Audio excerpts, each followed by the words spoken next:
working at the loom, which was used to weave woolen cloth for clothing and blankets.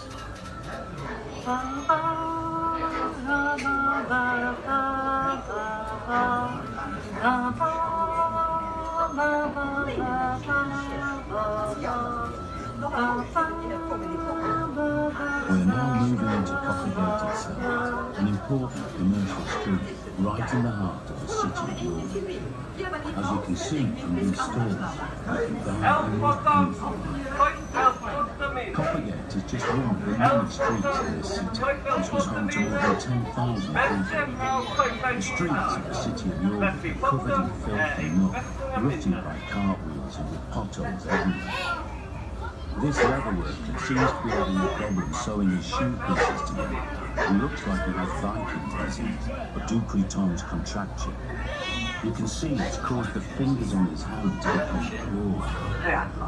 It's a genetic disorder that runs in families, and so particularly in middle-aged men.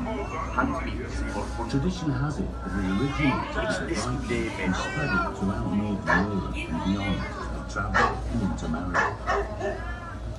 This couple here are arguing about what to have for supper, meat or fish. It would seem that life hasn't changed too much over the last couple of years. There are the old notes, if you listen to them, you can hear everything, and old words all being spoken in this street.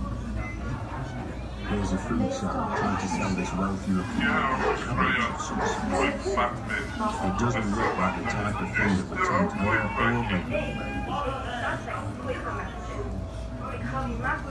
This woman looks like she's struggling to cross the road.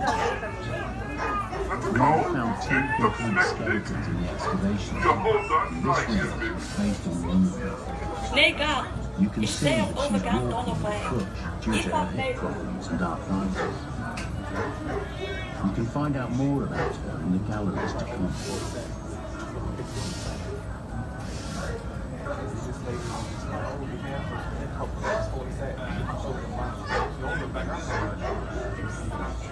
Here, we're in the middle of a new building. The first Vikings who came here were not Christians and worshipped their pagan war gods, but they seem to have adopted Christianity quite quickly. There is lots of evidence for there being a Viking